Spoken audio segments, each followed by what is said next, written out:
Hi everyone, welcome to the teachers YouTube channel. Haryana फटाफट revision की आज लेक्चर नंबर 6 है। 5 क्लासेज हमारे पहले ही आ चुकी हैं जिसको आप लोग बहुत ज़्यादा प्यार कर रहे हो। जहां पर हरियाणा जी की आती है, आपका कोई भी एग्ज़ाम हो देख लिया करो। तो सबसे पहले प्रश्न है हमारा, पांडवों द्वारा दुर्योधन से कितने गांव की मांग करी गई थी?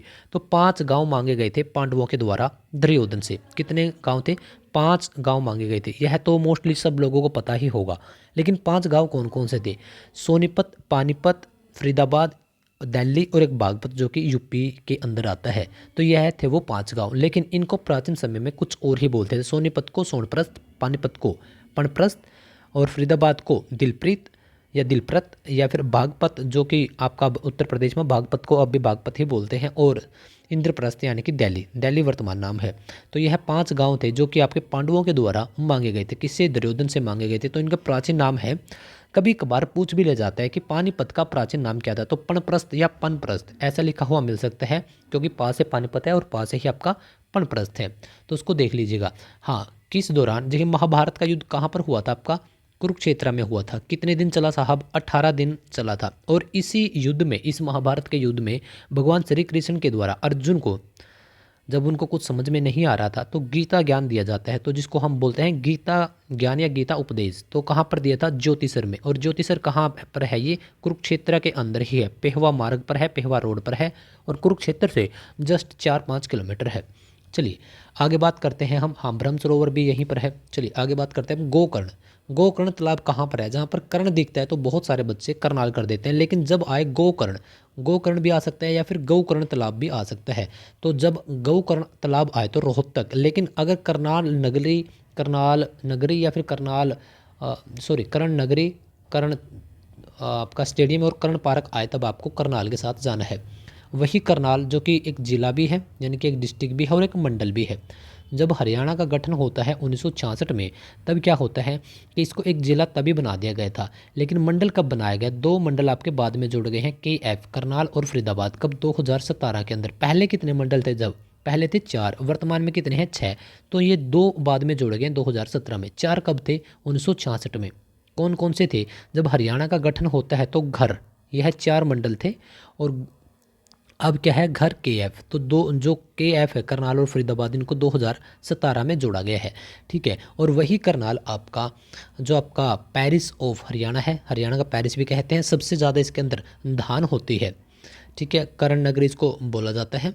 लिबर्टी शूज यहाँ के काफ़ी फेमस हैं। चलिए अगले प्रश्न की तरफ मूव करते हैं। 1857 की क्रांति में रोहतक से किसने नेतृत्व किया? रोहतक के साथ साथ हम और भी काफ़ी लोगों का नेतृत्व या योगदान देखेंगे। रांगड़ बोलते थे कि रांगड़ों ने किया है। रांगड़ मतलब कि तफजल थे उनमें से, तो उसने किया था। बात करते हैं हास्य की, तो हुक्म चंद है। बात करते हैं रेवाड़ी की, तो राव तुलाराम, इनका तो सबको पता है ही है। और बल्लभगढ़, बल्लभगढ़ के थे राजा नाहर सिंह। जो आपके यह राजा नाहर सिंह थे, तो इनको बाद में क्या किया गया था? यहाँ पर राजा नाहर सिंह कर लेना, ठीक है। तो इनको क्या किया गया था? चांदनी चौक में फांसी दे दी गई थी। किसको? बल्लभगढ़ के राजा नाहर सिंह को फांसी दे दी गई थी। दादरी से किसने नेतृत्व किया था? बहादुर जंग और अब्दुल अहमद ने। काफ़ी इंपॉर्टेंट है। फतेहाबाद, फतेहाबाद को क्या बोला जाता है? पिंक सिटी बोला जाता है, गुलाबी नगरी। ठीक है। वैसे भारत की गुलाबी नगरी कौन सा है? राजस्थान का जयपुर, और हरियाणा का फतेहाबाद। ठीक है। तो यहाँ पर सबसे ज़्यादा हरियाणा के अंदर सेब और केला इसमें होता है।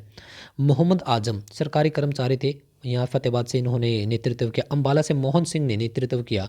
पलवल से गफूर अली और हरसुख राय ने किया था। मेवात से सदरुद्दीन जो कि किसान नेता थे। और 10 मई 1857 को होती है हरियाणा के अंबाला से इस क्रांति की शुरुआत। 1857 में यह क्रांति की गई थी। अंग्रेज भारत पर शासन करते थे, हम लोगों को यह चीज़ें सूट नहीं कर रही थी। तो इसी वजह से कि भारत को अब इनके जो चंगुल है उससे छुड़वाया जाए। लेकिन बहुत एक अच्छे लेवल पर, एक इतने बड़े लेवल पर पहली बार 1857 में क्रांति की गई थी। लेकिन क्या हुआ? यह फेल हो गई थी। और इसके बाद अंग्रेज और भी स्ट्रांग हो गए, और हमारे सैनिकों सहित पूरे भारत को दोबारा से उसका दमन किया गया, दबाया गया। और अब इन्होंने कुछ और कानून लेकर आए, तो इससे और भी सख्ताई बढ़ गई थी। हाँ, इसके 90 साल के बाद फिर हम आज़ाद हुए 1947 में। चलिए अब बढ़ जाते हैं हम अगले प्रश्न पर। कालका से शिमला एक टॉय ट्रेन चलती है, यह पहली बार कब चली? तो 1891 के अंदर एक मतलब साइन होते हैं, इसको बिल बिल लगा लीजिए या फिर कुछ भी वो जो सिग्नेचर्स हैं वो उनको लगा लीजिए।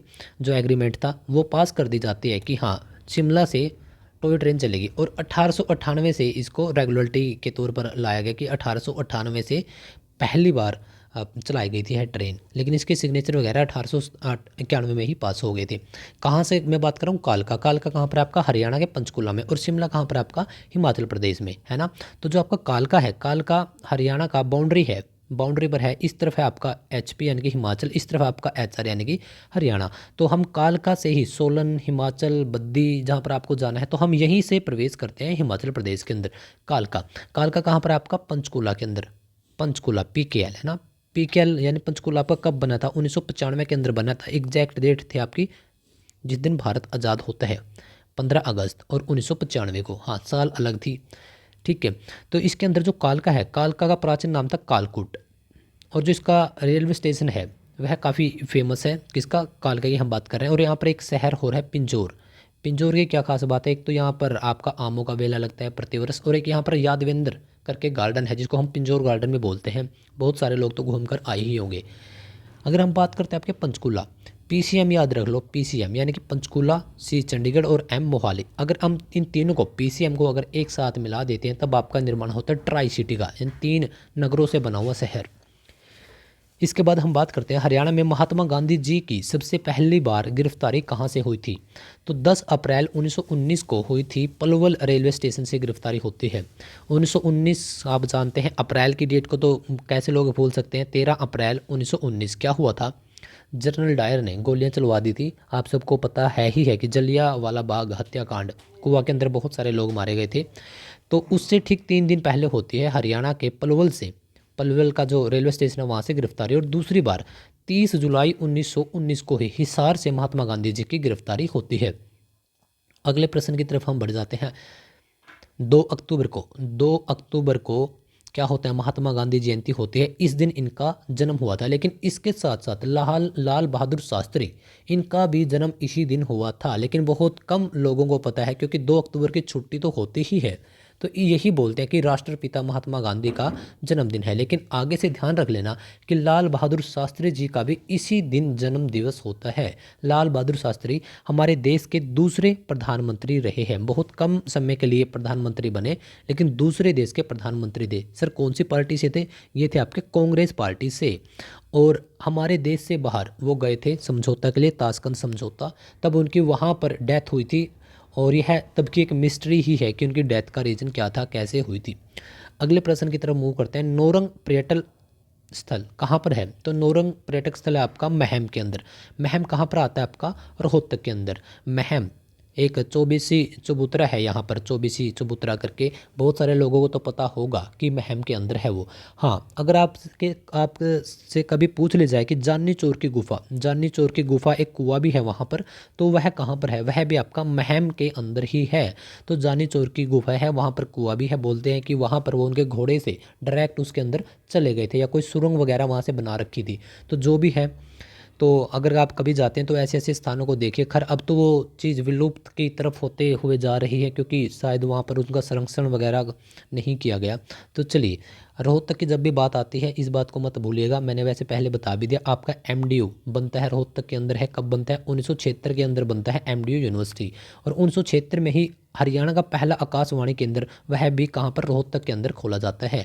अब वर्तमान में हरियाणा के अंदर 3 आकाशवाणी केंद्र हैं। पहला आपका रोहतक, दूसरा आपका कुरुक्षेत्र और तीसरा आपका हिसार। हिसार के अंदर हमारा हरियाणा का एकमात्र दूरदर्शन केंद्र खोला गया था, लेकिन वह बंद कर दिया गया। 2000 में वह खोला गया था और अब उसको क्या कर दिया गया? अब उसको बंद कर दिया गया है। इतनी बातें आपको पता होनी चाहिए जब भी बात आती है 3 की। जैसे 3 हरियाणा के अंदर आकाशवाणी केंद्र कितने हैं? 3। और 3 ही हरियाणा के अंदर चिड़ियाघर हैं। चिड़ियाघर कहाँ कहाँ पर है?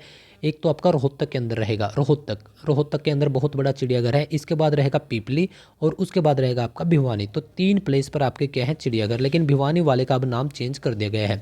तो रोहतक जब भी आपके पास नाम आपको देखने को मिलता है, साथ साथ में थोड़ा सा रिवीजन कर लिया करो। क्या क्या सर? एक तो रोहतक जिला बना था 1966 में, ठीक है सर। और एक रोहतक मंडल भी है, यह मंडल भी 1966 में ही बन गया था। रोहतक के अंदर अगर हम बात करते हैं और, तो रोहतक के अंदर आपका जो चिड़ियाघर है, चिड़ियाघर है आपका रोहतक चिड़ियाघर है, काफ़ी फेमस है। और इसके साथ साथ एक मैना पर्यटक स्थल भी कहाँ पर है आपका, रोहतक के अंदर ही है, ठीक है। और रोहतक से ही आपका 1916 में सर छोटू राम ने जाट गजट करके एक अखबार निकाला था। और रोहतक में ही आपका 1926-27 में, 26-27 की डेट, 26 में मिल सकता है, 27 में मिल सकता है, हमारा पहला कॉलेज खोला गया था हरियाणा का रोहतक में, ठीक है। नेकीराम पंडित नेकीराम कॉलेज, ठीक है। तो इतनी बातें आपको पता होनी चाहिए। धोज झील कहाँ पर है, देखिए फरीदाबाद के अंदर है धोज झील।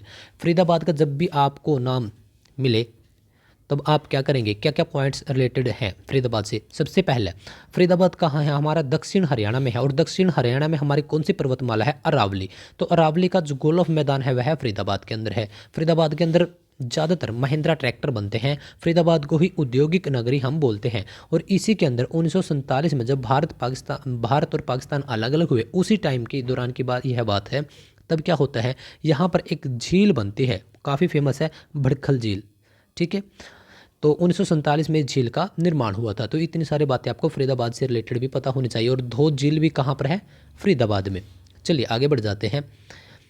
लोहारू नहर को किस नाम से जाना जाता है, तो एक तो लोहारू जो नहर है इसका एक और नाम है, तो यह है आपका इंदिरा गांधी नहर, इसको बोलते हैं, किसको, लोहारू नहर को। अगला प्रश्न, हरियाणा में ज्वार में, जो आपकी ज्वार फसल है, तो इसमें हरियाणा का कौन सा जिला अग्रणीय है, सबसे ज़्यादा कहाँ पर होती है, तो रोहतक के अंदर ही होती है। तो रोहतक का एक पॉइंट यह भी आप नोट कर लेना। और रोहतक की बाउंड्री किसी भी अन्य राज्य के साथ नहीं लगती है, यह भी आप नोट कर लेना। बात करते चावल में, तो चावल में 3 बार का लिख के, करनाल, कैथल, कुरुक्षेत्र, तो ये 3 ऐसे ज़िले हैं जिनमें सबसे ज़्यादा चावल होता है। इसके बाद जींद का नाम आता है।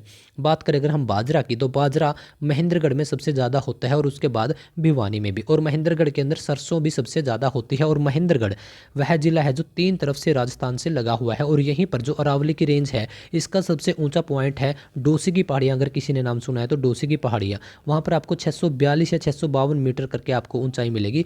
और महेंद्रगढ़ एकमात्र ऐसा जिला है जिसका मुख्यालय यानी कि हेडक्वार्टर, झील डिस्ट्रिक्ट हेडक्वार्टर खुद के अंदर ना होकर नारनौल के अंदर है। अगर हम मक्का की बात करते हैं, मक्का पंचकुला के अंदर सबसे ज़्यादा उत्पादन मक्का का होता है। गन्ने की बात करें तो गन्ना का तो सबको पता है कि यमुनानगर के अंदर होता है। लकड़ी उद्योग, पेपर सिटी इसको बोलते हैं। और यमुनानगर हमारा हरियाणा का एकमात्र ऐसा डिस्ट्रिक्ट है जो कि आपका उत्तराखंड से लगता है। और उत्तराखंड के साथ जस्ट 11 किलोमीटर लगता है। उत्तराखंड को हमारा सिर्फ एक ही ज़िला लगता है, यमुनानगर। और उत्तराखंड का भी एक ही ज़िला हमें टच करता है, कौन सा, देहरादून। तो जस्ट 11 किलोमीटर की बाउंड्री शेयर करते हैं। और सबसे ज़्यादा हम राजस्थान के साथ 1262 किलोमीटर की बाउंड्री शेयर करते हैं। हमारे राजस्थान के साथ लगते हैं 7 ज़िले, पंजाब के साथ भी 7 ज़िले, और उत्तर प्रदेश के साथ भी 7 ज़िले हमारे लगते हैं। लेकिन उत्तराखंड के साथ हमारा सिर्फ एक ज़िला, और हिमाचल प्रदेश के साथ हमारे 3 ज़िले हमारे बाउंड्री बनाते हैं। इसके बाद हम बात करते हैं कपास। कपास सबसे ज़्यादा होती है सिरसा के अंदर। और गेहूं भी सबसे ज़्यादा सिरसा के अंदर होती है। आंवला भी सबसे ज़्यादा सिरसा के अंदर होता है। और आपका सिरसा पंजाब और राजस्थान इस तरफ आ जाता है आपका, राजस्थान इस तरफ आपका हो जाता है पंजाब। तो एकमात्र हरियाणा का ऐसा जिला है जो कि आपका राजस्थान और पंजाब दोनों को टच करता है। तो यह बात भी आप याद रख लीजिएगा। हाँ, पंजाब के अंदर सिरसा के अंदर एक शहर है डबवली, और एक आता है आपका कलांवाली। तो डब्बा वाले को क्या बोला गया है कि अब एक नया जिला बनाया जाएगा। तो हरियाणा के अंदर अभी तो 3 जिले ऐसे बोले जा रहे हैं कि 3 जिलों को आगे बनाया जा सकता है। लेकिन यह 3 से 4 हो सकते हैं, 4 से 5 भी आगे यह नए जिले बन सकते हैं। और आपके सिरसा से ही है एक व्यक्ति की जिसका क्या नाम है, गुरविंदर हैं एक व्यक्ति जिनको अभी पद्मश्री अवार्ड दिया गया है भारत सरकार के द्वारा, पद्मश्री अवार्ड, जिसमें 10,000 रुपये प्रति माह उनको पेंशन के रूप में दिया जाएगा। और हरियाणा सरकार के द्वारा वोल्वो बस में उनको लाइफ टाइम के लिए यात्रा फ्री करवाई जाएगी। गुरु क्या करते हैं, समाज का भला करते हैं। तो इस वजह से सामाजिक क्षेत्र में इनको क्या मिला है, यह अवार्ड मिला है। जब भी नाम आई सिरसा सा सिख, तो सिख समुदाय सबसे ज़्यादा सिरसा के अंदर निवास करता है। और सिरसा ही आपका 2011 के अनुसार सबसे बड़ा क्षेत्रफल वाला जिला है। 2011 की बात कर रहा हूँ मैं। लेकिन जब हरियाणा अलग हुआ था पंजाब से 1966 में, तब उस समय हिसार सबसे बड़ा जिला था अगर हम बात करते हैं क्षेत्रफल की, और जींद सबसे छोटा था। लेकिन अब बात करते हैं 2011 की, जिसमें सिरसा सबसे बड़ा, तो सबसे छोटा कौन सा होगा आपका, फरीदाबाद, यानी फरीदाबाद एरिया में सबसे छोटा है और सिरसा सबसे बड़ा है। तो इतनी बातें आपको पता होनी काफ़ी ज़रूरी है। अगले प्रश्न की तरफ बढ़ते हैं। इजराइल देश का भ्रमण करने वाला भारत का पहला मुख्यमंत्री कौन सा है? तो इजराइल देश का सबसे पहला मुख्यमंत्री कौन सा है आपका? चौधरी बंसी लाल। तो हरियाणा के चार बार मुख्यमंत्री बने हैं कौन? चौधरी बंसी लाल। और लगभग 10 से 11 साल इन्होंने हरियाणा की राजनीति में अपना योगदान दिया है। 1968 में 61 में पहली बार बनते हैं और 1970 में क्या हो जाता है, लगभग आपका हरियाणा में बिजली होती है वह आपके लगभग हर एक गांव तक पहुंच जाती है। मैंने हर एक घर तक नहीं बोला, हर एक गांव तक बोला है। तो 1996 में क्या करते हैं, 1996 में क्या करते हैं, खुद की एक पार्टी का गठन करते हैं। क्या नाम होता है? Haryana Vishal Party, HPV, Haryana H V P Haryana Vishal Party करके इनकी एक पार्टी होती है। और 1996 में ये उसी पार्टी से जीत भी जाते हैं। लेकिन पहले क्या करते हैं, पहले यह 1968 में यह जीतते हैं। इतनी बातें आपको पता होनी चाहिए। और आधुनिक हरियाणा का निर्माता भी चौधरी बंसी लाल को बोला गया। और हरियाणा का विकास पुरुष भी, हरियाणा का लौह पुरुष भी, किसानों के लिए फुहारा सिस्टम लेकर आए थे ये। और आपकी जो शराबबंदी होती है 1996 में और 1998 में वह दोबारा से लागू हो जाती है। तो वह भी इन्हीं के काल में हुई थी। और चौधरी बंसी लाल कहाँ के रहने वाले थे? गोलागढ़, जो कि कहाँ पर है आपका? तोसाम में है। तोसाम में एक विधानसभा है। और हरियाणा का जो भिवानी डिस्ट्रिक्ट है उसमें है। भिवानी कब बना था? 1972 में बना था। किससे अलग हुआ था? हिसार से अलग हुआ था। तो 2 जिले बनाए गए थे तब, भिवानी और सोनीपत। ठीक है। जो आपका अभी बात करते हैं हम तोसाम एक विधानसभा क्षेत्र है। और तोसाम से जीती है आपकी श्रुति चौधरी। चौधरी बंसी लाल जी की वंशज है, इन्हीं के परिवार से आती है। और उसकी माता क्या है, कौन है उनकी माता? चौधरी श्रुति की उनकी माता है किरण चौधरी। तो किरण चौधरी अभी राज्यसभा के लिए 2024 में ही राज्यसभा की सदस्य बनी है बीजेपी पार्टी से। और अभी जो हरियाणा के अंदर सरकार है वह कौन सी है? बीजेपी पार्टी है। 48 सीट्स इन्होंने जीती है अब की बार 2024 में। 5 अक्टूबर को क्या होता है कि आपकी वोटिंग होती है और 8 अक्टूबर 2024 को उसका रिजल्ट आ जाता है। जो आपकी श्रुति चौधरी है उनको कैबिनेट मंत्री बनाया गया है और 2 विभाग उनको दिए गए हैं। तो महिला एवं बाल विकास, दूसरा दिया गया है आपका जल सशक्तिकरण या जल संग्रहालय का जितना भी जल डिपार्टमेंट रहेगा वह इनके पास रहेगा। तो चलिए, उम्मीद करता हूँ कि बहुत कम टाइम में द टीचर्स आप तक लगातार एक ऑथेंटिक और अच्छी नॉलेज प्रोवाइड करवाने का काम करता है। यह है आज का हमारा लेक्चर नंबर 6 था, हरियाणा फटाफट रिवीजन। इसमें हम लोग पहले ही 5 लेक्चर में काफ़ी सारे क्वेश्चंस कर चुके हैं। यह एक पूरी की पूरी प्ले लिस्ट है, इसको देख लिया करो। और आपको, अगर आप जिस भी एग्ज़ाम की तैयारी कर रहे हैं, आपको हर एक दिन तैयार होना पड़ेगा। आपका जो टारगेट है, आप अचानक से उसकी तरफ नहीं बढ़ सकते। लेकिन आपने यदि आज कोई एक टारगेट सेट किया है तो उसके लिए थोड़ा आपको टाइम भी लगेगा और आपको हर एक दिन उसकी तरफ मेहनत करनी है। यदि जस्ट आपने टारगेट सेट कर लिया, अगर आप उसकी तरफ सोच कर देख कर खुश हो रहे हैं कि यस मैं यह कर सकता हूँ, सोचने से देखने से कुछ नहीं होगा। हर एक दिन आपको एक्शन लेने पड़ेंगे। और एक्शन यही बोलता है कि एक्शन वह स्टेट है जब आपको आपका मन भी मारना पड़ेगा। पढ़ने का मन नहीं है तब भी पढ़ना पड़ेगा, क्योंकि यही जीवन की प्रवृत्ति है। तो उम्मीद करता हूँ कि आपको काफ़ी जानकारी मिल रही होगी। PDF आपको कहाँ से मिलेगी? टेलीग्राम चैनल से मिलेगी। टेलीग्राम चैनल आप कहाँ से ज्वाइन कर पाओगे? नीचे डिस्क्रिप्शन के अंदर सबसे ऊपर लिंक मिलेगा टेलीग्राम का। अगर वहाँ से आप ज्वाइन ना कर पाओ तो इंस्टाग्राम पर आ जाओ, इसका भी लिंक यहीं पर है। जो भी आपको PDF नोट्स वीडियो वगैरह चाहिए सब कुछ आपको फ्री ऑफ कॉस्ट प्रोवाइड करवा दिया जाएगा। तो चलिए, पढ़ते रहिए, हर एक दिन आपको पढ़ना है। मिलते हैं अगली वीडियो।